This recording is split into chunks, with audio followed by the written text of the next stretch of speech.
Olá, galera do xadrez, Cortez Chess no tabuleiro. E eu quero trazer para vocês a partida do mês de outubro, a melhor partida jogada na plataforma Lichess. Realmente um jogo espetacular, digno de ser jogado por um Mikhail Tal, por exemplo. Vai ter sacrifício de dama e combinações alucinantes para você ver. Se você não está inscrito no canal ainda, se inscreva. Comente o que você achou dessa partida e compartilhe ela com seus amigos enxadristas, eles vão gostar bastante. Vamos lá para a partida. O jogador de brancas tem 2055 de rating na plataforma Exenonso.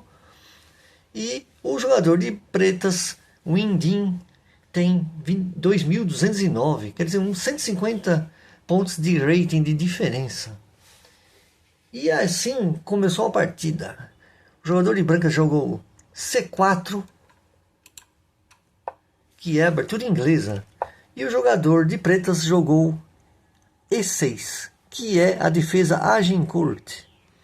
Bom, aqui normalmente o próximo lance seria jogar o peão aqui em D4, né? Mas o jogador de brancas está com outras ideias em sua mente. Ele jogou A3. Um lance raro nessa posição. A ideia aqui é, quando se coloca o peão aqui, é que você não quer deixar que o bispo venha para cá, ou tentar um avanço para o peão B4 no futuro, né? Vamos ver o que acontece. E o jogador de pretas vai lá e já ataca esse peãozinho solto aí, né? E aí houve a troca de peões. O jogador de brancas conseguiu, né, trocar um peão lateral para um peão central. Então a gente pode dizer até que o jogador de branco se deu um pouco melhor nessa situação, né? E agora segue D4. Cavalo F6, cavalo C3, C5, que é uma jogada muito interessante. Por quê? As brancas podem errar aqui, né? E se elas jogarem tomando o peão, olha o que acontece. Você avança aqui o peão para D4. O cavalo poderia vir para cá, erroneamente. Você vem com a dama aqui, dá cheque. O bispo vem aqui e você ganha o cavalo, né? Então poderia ser um erro, né? Mas não foi isso que aconteceu. O melhor lance aqui para as brancas seria jogar o cavalo aqui em F3, tá? Já desenvolveria o cavalo e tal. Seria um lance muito interessante. Protege esse peão, né? Mas o jogador de brancas não jogou assim. Jogou E3. Uma jogada meio passiva e fica tudo igual por enquanto. E o jogador de pretas, cavalo C6. Agora sim, o jogador de brancas vai lá e toma o peão. Ainda o melhor lance seria jogar cavalo aqui em F3, né? O jogador de brancas não está desenvolvendo legal aqui suas peças. E veja bem como o jogador de pretas vai se comportar agora. Ele toma aqui o peão de bispo, que é a melhor jogada. E agora vem aquela jogadinha que eu falei para vocês no começo do jogo. A ideia das brancas era jogar o peão em B4, aqui. Bom, aqui as pretas têm que tomar cuidado, né? Porque se elas recuarem apenas o bispo aqui para trás, ó, B6, a situação não vai ser boa para elas, porque as brancas jogam cavalo A4, né? Atacando o bispo volta, um jogo meio passivo, né? E mesmo que agora as pretas jogassem D4, já não seria tão interessante, porque o cavalo vem aqui, dama toma, cavalo A4, né? E jogo muito igual, pequena vantagem para as brancas. O jogador de pretas jogou D4, um lance muito bom realmente. As pretas jogando esse D4, olha a possibilidade agora. As brancas jogaram cavalo aqui, em B5. As pretas vieram com o bispo para B6 para sair do ataque do peão. E as brancas jogam bispo B2. O que as brancas querem fazer aqui? Elas querem colocar o cavalo aqui e dar cheque, né? Quando esse peão vier aqui e tomar isso aqui. Que é o que vai acontecer, né? Ó, olha a ideia das brancas. Dá um cheque aqui de cavalo, tá protegido pela dama. Aí o rei vai perder o roque, né? Interessante essa ideia. Só que a melhor jogada aqui das brancas seria tomar a dama aqui, e aí trocavam as damas, né? E o jogo seguiria normalmente. Uma pequena vantagem para as pretas, tá? Que tomaria aqui, roque, né? Uma pequena vantagem para as pretas. Mas não foi isso que aconteceu. As brancas vão lá e fazem cavalo D6 mesmo, cheque. Mas não contavam com este lance. Este lance que deixou essa partida brilhante. As pretas fizeram esse sacrifício de dama. Um lance brilhante. Olha o que acontece. Se não tivesse jogado esse sacrifício, jogasse o rei aqui, tirando. Iria cavalo aqui, dama aqui, e seguiria normal, né? Nessa posição aqui, as pretas ainda têm vantagem de 4 pontos, tá? Mas não, as pretas fizeram esse sacrifício. E olha só como prosseguiu a partida.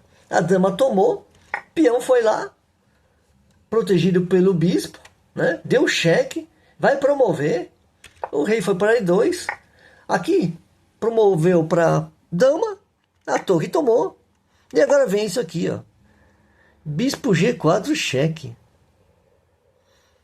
O rei foi para E1. E aqui as pretas jogaram um lance que não foi tão bom. Jogaram torre D8. Só que se tivesse jogado o bispo aqui, sacrificando o bispo, olha o que poderia acontecer se o rei tomasse o bispo. Duplo, dando cheque no rei de cavalo e ganharia a dama, né? Aí o rei sai. Por exemplo aqui, você toma, recupera a dama de novo. E olha aqui, 4.5 de vantagem para as pretas, tá? 2 torres, 2 cavalos e um bispo contra 2 torres e 2 bispos. E o rei no centro do tabuleiro, né? As pretas podem fazer o roque, né? Tá tranquilo aqui para as pretas. Mas não foi isso que o jogador de pretas fez. Ele decidiu cutucar a dama aqui com D8, torre D8. Aí a dama foi para F4, saindo do ataque. As pretas jogaram roque, já levando a outra torre para o ataque também. As brancas jogaram bispo F6, querendo acabar um pouco com a... tirar o protetor do cavalo, tirar o protetor do bispo, que era o cavalo que estava aqui. Só que, olha só, torre F, E8, cheque. Vejam a situação do rei, como se encontra. Totalmente cortado pelos bispos, pelas torres. O rei está numa situação terrível. Agora vai começar a cair material. Por quê? Olha só. Bispo E5, para cortar o cheque, né? O único jeito.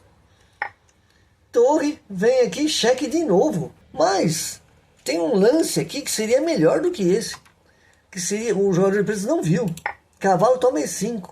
Isso aqui vai forçar um mate nos próximos lances, tá? Que seria assim, olha só. O bispo vem aqui. Cavalo vai lá, duplo. E é um cheque descoberto. Então, você não pode tomar, o bispo não pode tomar o cavalo porque continua em cheque aqui pela torre, né? Então, vai ter que mexer o rei e você ganha a dama. Olha só.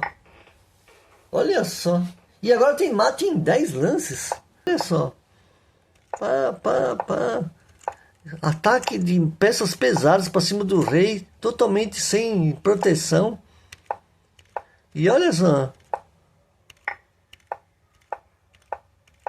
E aqui. Checkmate. Está em 10 lances. Né? Então, mas o jogador de pretas não viu isso. E ao invés de jogar o cavalo toma bispo, ele preferiu jogar aqui. Torre, toma. E aí seguiu o seguinte. A dama tomou, né? Era obrigado a tomar mesmo. Cavalo toma. Torre H1, saindo do ataque do bispo. Bispo E3. Só que também tem outra jogada muito boa aqui, olha. Se o jogador de preto jogasse cavalo F3, olha que interessante. O bispo, o cavalo tá dando cheque. Peão toma, bispo toma. E a torre está perdida. Mais uma vantagem para as pretas. A torre não tem saída. Mas o jogador de pretas não viu isso. Mesmo assim, jogou muito bem. Bispo E3. Aí vem bispo E2. Torre D2. E agora vai vir um arremate estupendo aqui. Bispo vem, toma aqui. As pretas fazem cheque. Todas as peças protegidas. E agora tem mate aqui, ó. Rei vai para F1. Toca aqui. Torre F2, cheque. Rei vai para G1 e torre F3, cheque mate. As três peças alinhadinhas aqui, olha que bonito. Um belo de um cheque mate, né? O que vocês acharam dessa partida? Cheia de oportunidades, cheia de lances interessantes. O jogador de pretas não jogou tudo que poderia, né? Não enxergou tantos lances assim, mas foi uma partida brilhante. Especialmente aquele lance do sacrifício da dama. Isso abriu o caminho para todas as combinações mágicas que deixaram essa partida como a melhor partida de outubro no Lichess. Espero que você tenha gostado dessa partida. Se você não está inscrito no canal, se inscreva. E até o próximo vídeo. Valeu!